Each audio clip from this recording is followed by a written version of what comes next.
মেঘাচ্ছন্ন আকাশ, মিরপুরের home of ক্রিকেটে মেঘের ঘন ঘটা। এর মাঝেই শুক্রবার সকালে অনুশীলন করেছে বাংলাদেশ দল আর দুপুরে নিউজিল্যান্ড দল।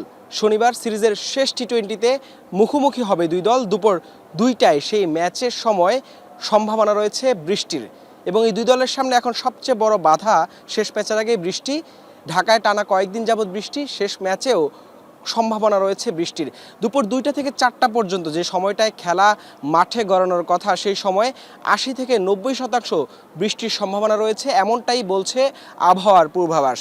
এর আগে শুক্রবার সকালে বেশ ভারী বৃষ্টি হয়, যদিও সেই বৃষ্টির পর বেশি সময় লাগেনি আসলে মাঠ শুকাতে। আমরা মিরপুরের ড্রেনেজ সিস্টেম সম্পর্কে আগে থেকে জানি। বিশ্বের বিভিন্ন ক্রিকেট দেশগুলোর মধ্যে সবচেয়ে ভালো ড্রেনেজ সিস্টেম কিন্তু রয়েছে এই মিরপুরে, যেখানে অতিবৃষ্টি বা ভারী বৃষ্টির পরেও আমরা দেখেছি 30 থেকে 40 মিনিট বা 1 ঘন্টার মধ্যেই পুরো মাঠ প্রস্তুত করা সম্ভব, খেলার উপযোগী করে ফেলা যায়।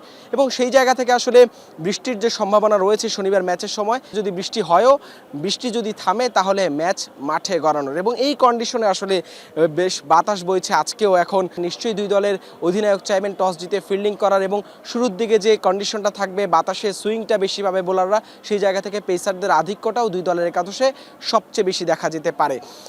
বাংলাদেশ প্রথম টি-20তে সাগরিকায় 6 উইকেটের দুর্দান্ত এক জয় পায়। দ্বিতীয় টি-20তে একই ভেন্যুতে বৃষ্টির বাগড়া দেয়, পরবর্তীতে ম্যাচ ভেস্তে যায়, পরিত্যক্ত হয় সেই ম্যাচ। এখন 1-0 বাংলাদেশ দল এগিয়ে। এবং শেষ ম্যাচে প্রেস কনফারেন্সে শেষ ম্যাচের আগে বলেছেন শামীম পাটোয়ারি যে এই ম্যাচে সিরিজ জয়ের একটা সম্ভাবনা তাদের রয়েছে, সেই সম্ভাবনা তারা কাজে লাগিয়ে সিরিজটা নিশ্চিত করতে চায়। অপরদিকে নিউজিল্যান্ডের সামনে চ্যালেঞ্জ এই ম্যাচে জয় দিয়ে সিরিজ সমতায় ফেরার। এখন দেখার বিষয় শেষ পর্যন্ত ম্যাচটা আসলে মাঠে আদৌ গড়ায় কিনা। বাংলাদেশ যেহেতু 1-0 এগিয়ে আছে, নিশ্চয়ই স্বস্তিতে ফুরফুরে মেজাজেই বাংলাদেশ দল মাঠে নামবে। বৃষ্টি ছাপিয়ে আসলে শেষ পর্যন্ত এই ম্যাচের ফলাফল কি হয় বা কে জেতে, আসলে বাংলাদেশ, নিউজিল্যান্ড নাকি বৃষ্টি, সেই উত্তরটা মিলবে হোম অফ ক্রিকেটে শনিবার।